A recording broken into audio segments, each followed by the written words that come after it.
ధ్యాన యోగాని పునర్పరిచయం చేస్తుందండి. ఇది మేము పరిచయం చేయట్లేదండి, పునర్పరిచయం చేస్తున్నాము. ఇది మన అందరికి చాలా చాలా చాలా ఇంపార్టెంట్. అందరూ దీనికోసం తెలుసుకోవాల్సిన ఆవశ్యకత ఎంతైనా ఉందండి. ధ్యాన యోగా కోసం నేను ఇప్పుడు మాట్లాడుతున్నాను. ధ్యాన యోగం. యోగం అంటే కలయిక. యోగం అంటే ఏంటండి? కలయిక. ధ్యానం అంటే సంభాషించడం. ధ్యానం అంటే ఏంటండి? సంభాషించడం. ధ్యాన యోగా అంటే భగవంతుని మనసులో తలుచుకుంటూ భగవంతునితో సంభాషించడమే ధ్యాన యోగం. అర్థమవుతుంది కదండి? ఆ భగవంతుని మనసులో తలుచుకుంటూ ఆయనతో సంభాషించడం అంటండి. దీనికోసం మనం ఏం ఫీజు కట్టక్కర్లేదండి. ఈ ధ్యాన యోగా చేస్తే సరిపోతుంది. డైరెక్ట్ గా మనం ఏం చేస్తామంటండి? భగవంతునితో సంభాషించడం అంటండి. అయితే అసలు ధ్యాన యోగా వల్ల మనం ఎందుకు నేర్చుకోవాలి? ఈ ధ్యాన యోగా వల్ల ఉపయోగాలు ఏంటి? వ్యక్తిలో ఎలాంటి పరివర్తన వస్తుంది అన్నప్పుడు భగవద్గీత 6వ అధ్యాయం చూడండి. ఈ ధ్యాన యోగ కోసం చాలా విషయాలు చెప్పడం జరుగుతుంది. అలాగే యోగాలకే రాజు ధ్యాన యోగా అంటండి. మనం ఇప్పటివరకు మనం ఏమనుకున్నాం అండి? యోగాయే రాజు అనుకున్నాం. కానీ యోగాలన్నిటికీ రాజు ఏంటండి? ధ్యాన యోగా అంటండి. మరి ఇలాంటి ధ్యాన యోగాన్ని మనం తెలుసుకోవద్దండి. తెలుసుకోవాలంటే ముందుకు వెళ్దామండి. వద్దా అంటే అయినా వెళ్దాం. తెలుసుకున్నాం వద్దా? ఓకే, ఎలాగా వదలని కదా అంటారు. అవునండి, నిజమే. అయితే పతాంజలి యోగ సూత్రాల్లో ధ్యానం నిర్విషయం మనః అన్నారండి. అంటే అసలు ధ్యానం అంటే ఏంటో తెలుసుకుందాం. ధ్యాన యోగంలో ఫస్ట్ ధ్యానం అంటే ఏంటో తెలుసుకుందండి. ధ్యానం నిర్విషయం మనః అంటే, సార్ అందరూ చెప్పండి నాతో పాటు. ధ్యానం నిర్విషయం మనః అంటే విషయం వాంఛన లేకుండా ఉండడమే ధ్యానం అంటున్నారండి.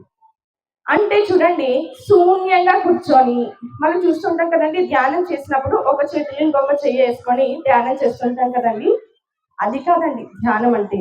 ధ్యానం అంటే ఏంటంటే కోరికలు లేకుండా ఉండటమే ధ్యానం. ధ్యాన యుగంలో 3 భాగాలు ఉంటాయండి. ఎన్ని?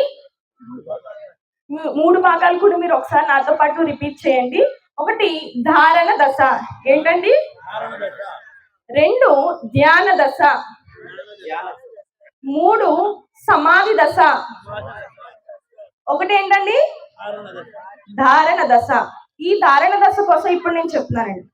మన కంటి ముందు కనబడేటువంటి సృష్టి పదార్థాలను చూసి వాటి మూలాలను గుర్తించి వాటి ప్రదాత మన పైన కురిపిస్తున్న ప్రేమను గుర్తించాలంటండి. మీ అందరికీ అర్థమైందండి నేను చెప్పింది? ధారణ దశ అంటే ఏంటి అంటే, నేను ధ్యాన యోగంలో 3 భాగాలు ఉంటాయి. అందులో ఫస్ట్ భాగం కోసం చెప్తున్నానండి.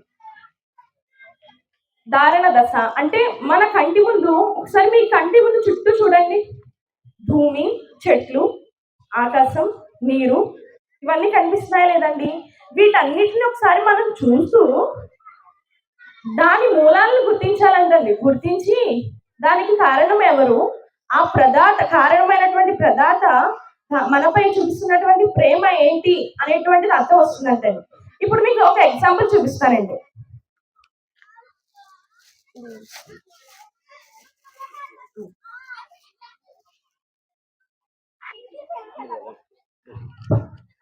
ఇదేంటండి?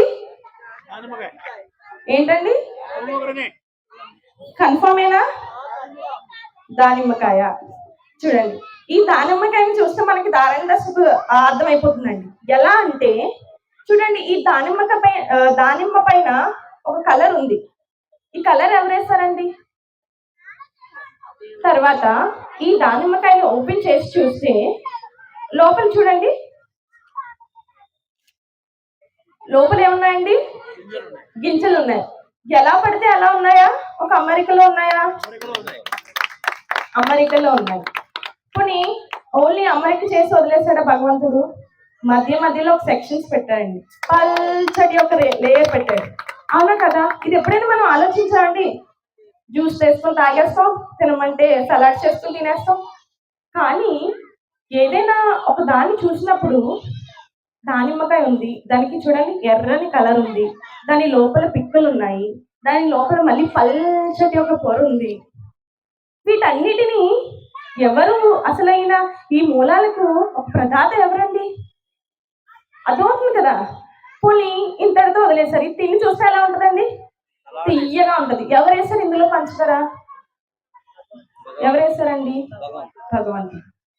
చూడండి, అలాగే ఇప్పుడు తినేసాక నెక్స్ట్ జనరేషన్ కావాలి కదా, దానికోసం మళ్ళీ ఏం చేశాడు? ఇందులో గింజల్లో విత్తనాలు పెట్టాడు. ఆ విత్తనాలు 100 వృక్షాలు అవుతాయి. ఆ 100 వృక్షాలకి 1000 ఫలాలు వస్తాయి. మన నెక్స్ట్ జనరేషన్ కి మళ్ళీ భగవంతుడు అందిస్తున్నాడు. చూసారా లేదండి? అర్థమైందా? అలాగే అంటే నెక్స్ట్ చూడండి, ఇదొక బత్తాయికాయ. చూడండి, ఈ బత్తాయికాయని ఓన్లీ ఎల్లో కలర్ ఉందా? పైన ఏ కలర్ ఉందండి? గ్రీన్ ఉందా అండి? ఓకే. ఈ ఎవరు వేసారంటారు? బాగుంది కదా డిజైన్. చూడండి, చక్కగా ఎవరో దీన్ని పెయింటింగ్ చేసినట్టు మొత్తం ఎల్లోగా ఉండి మధ్య మధ్యలో గ్రీన్ కలర్ ఉంది. అవునా కదా? ఈ దల్సరి లేయర్ ని కనుక మనం ఓపెన్ చేస్తే మళ్ళీ లోపల మెత్తటి తెల్లగా ఒక కవచం ఉందా లేదండి? అది కూడా ఓపెన్ చేస్తే లోపల ఏమున్నాయండి? పల్చటి పొర, లోపల తొనలు. ఆ తొనలు ఎలా ఉన్నాయండి? ముత్యాలు లాగా చక్కటి అమరిక కలిగి ఉన్నాయి. అవునా కదండి? ఎంత గొప్ప క్రియేషన్ అండి. మరి ఎందుకు ఇవన్నీ తింటున్నాం కదా, ఎందుకు గమనించట్లేదు? ఇదే ధారణ దశ అంటే అండి. ప్రపంచంలో మన సృష్టిలో ఉన్నటువంటి ప్రతి పదార్థాన్ని చూస్తూ దాని మూలాలు ఏంటి, దాని ప్రదాత ఎవరు అని గమనించడమే ఈ ధారణ దశ అండి. ఇదేంటంటే ఒక భావపరమైనటువంటి దశ. అంటే అనుభూతి చెందుతూ అంతే అండి. ఈ ధ్యాన యోగంలో మొదటిది ధారణ దశ. ఈ ధారణ దశను మనం అనుభూతి చెందుతున్నాం అండి.